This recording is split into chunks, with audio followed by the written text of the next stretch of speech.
Well, we're off to a pretty bad start, all things considered. I've already made it clear that I don't think this story is any good, but at the very least, this particular issue, as an in-between issue, isn't as bad, but since it's following off of the very underwhelming start of the story, it really isn't going to be doing itself any favors. The cover is, once again, the high point of the issue, with a beautiful scene of a very beat-up Sonic running through a watery cave as silhouettes of Jeffrey and his men run after him in the background, proclaiming that the hunt is on.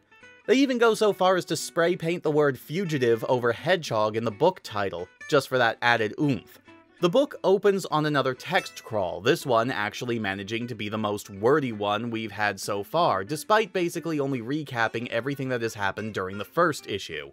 We actually open up on Sonic being led out in chains to the plane that will be taking him to the Devil's Gulag prison, with some nice, unnatural exposition coming out of Skunk Boy's mouth.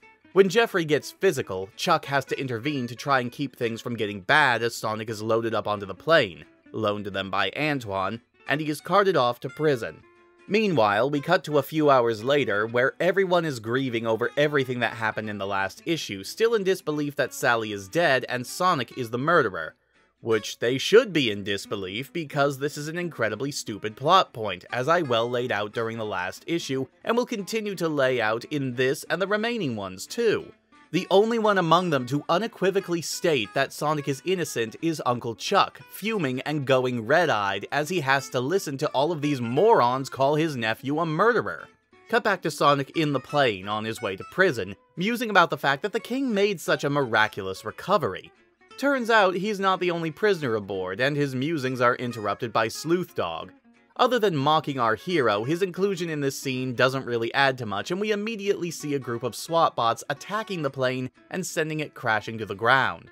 The guards and Sleuth are all knocked out, but Sonic manages to somehow keep conscious and immediately starts to work destroying the SWAT bots in what would be a pretty tense and badass action scene if it weren't for the most overdramatic purple prosius writing I have seen up to this point in the comic.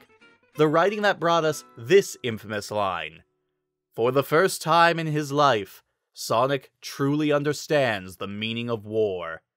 Kill me." Sonic destroys all the SWAT bots and then heads off, and we cut back to the King and Drago, both looking rather sinister in these panels, as Drago informs him of Sonic's escape. Not really sure how he heard about this so quickly, as the MPs would probably radio Jeffrey and the SWAT bots were also destroyed, so yeah, no idea. The King has Jeffrey brought in and orders him to hunt down Sonic himself. Cut back to Sonic, who's actually showing off a bit of smart work here, dragging leaves behind him to cover his tracks in the mud. He ducks into a cave, totally exhausted, and thinks back on stuff we didn't get to see before. How Chuck had actually done a bit of investigation himself, attempting to see Sally's medical reports, which the King ordered sealed, and how the King himself had refused to even allow an investigation, instead jumping straight to sentencing. Chuck also tells him that he's convinced that there was a traitor among them from everything that happened during the campfire meeting, but he knows it isn't Sonic. Delirious, Sonic passes out from all the stress inside the cave, accompanied only by the very verbose narrator telling us how he feels rather than letting us see how he feels. Once again, back in Knothole, Antoine, despite his conviction that Sonic was guilty, is doing an investigation of his own with Bunny.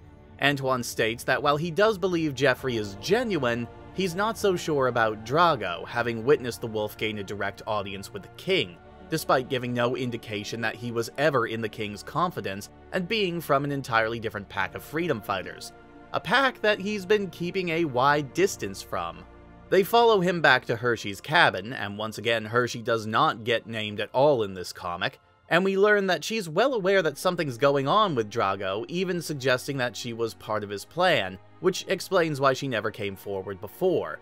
When she tries to push him away, Drago further cements his slimeball status by making it clear he doesn't have any issues with domestic abuse.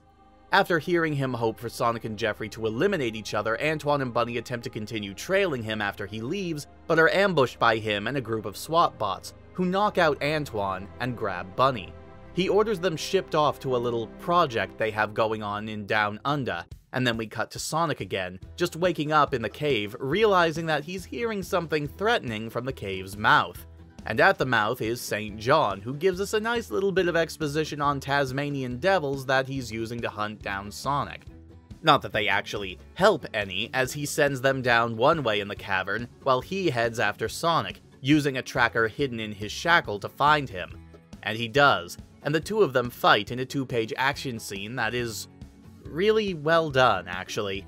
Helped quite a bit by the fact that there's no dialogue and no narration, really making it a high point for me. However, as the two tumble over the side of a cliff, we cut back to Knothole one last time, as the king has called together all the freedom fighters into a single building. After insulting them, he calls in Robotnik, revealing him to be their new leader. Rotor tries to attack him with that giant gun from the last issue, but Robotnik deflects the shot and then vaporizes the weapon before relishing the fact that he now has all his enemies in one place.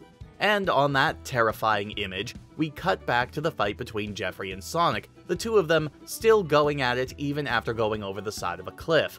Both give an anguished declaration of love for the lost Sally, with Sonic accusing Jeffrey of only loving himself before managing to knock him out long enough to run towards another cave entrance. However, it leads to a sheer cliff, with no means of him getting down. With Jeffrey holding him at arrow point, Sonic throws himself over the cliff face, and we end on that cliffhanger. So this issue was still not that good. But where to start? Well, how about the fact that so much of the dialogue was just exposition, reiterating a lot of the points that were established in the last issue, as if they were concerned that readers wouldn't be up to date or not have the proper attention span for this.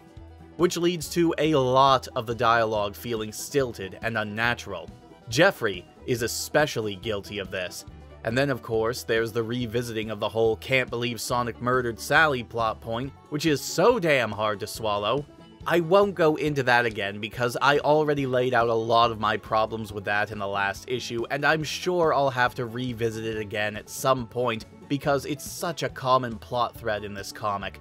The narration, even when it's just for a transition from one scene to another, is way too overblown and dramatic, with the worst of it being when Sonic escapes from the plane wreck, as we have this elongated explanation from the narrator about how he is feeling in the moment, which looks even worse when you compare it to his fight against Jeffrey later in the comic, which comes off as far more desperate and tense because you're not being bored to death by big blocks of text that are telling you how the characters are feeling. Really, the only part of the comic that was pulled off relatively well was Antoine and Bunny snooping. While I'm still not totally on board with Antoine's sudden character shift, which they're at least sticking with at this point, the fact that he's actually going out of his way to investigate what the heck is going on with Bunny does help to vindicate him somewhat. Also, Drago is rapidly approaching the status of worst character in the comic. The ending cliffhanger is also pretty decent, with Sonic jumping off a cliff and Knothole under Robotnik's rule. I just wish it had been in a better story. Manny Galan, Pam Eklund, and Carl Ballers are our art team this time, and I do rather like it. If there's one thing I'll say about the art, I love the fact that you can actually see a lot of emotion on the characters' faces, which again kind of makes the narration superfluous. One of the best things about comics as a visual medium is being able to convey a lot without having to use words all the time. Striking a good balance between words and art is difficult in comics, but it is so rewarding when you manage to pull it off. This first scene does not. The second scene does so and leads in nicely to the end of their confrontation, where you actually understand both of them being in anguish when they talk about how they love Sally. The art is solid, but that's about the only solid thing in this tale. But we're only halfway through, and things really are going to start ramping up, for better or worse, when we look at issue 49. See you next time, everyone.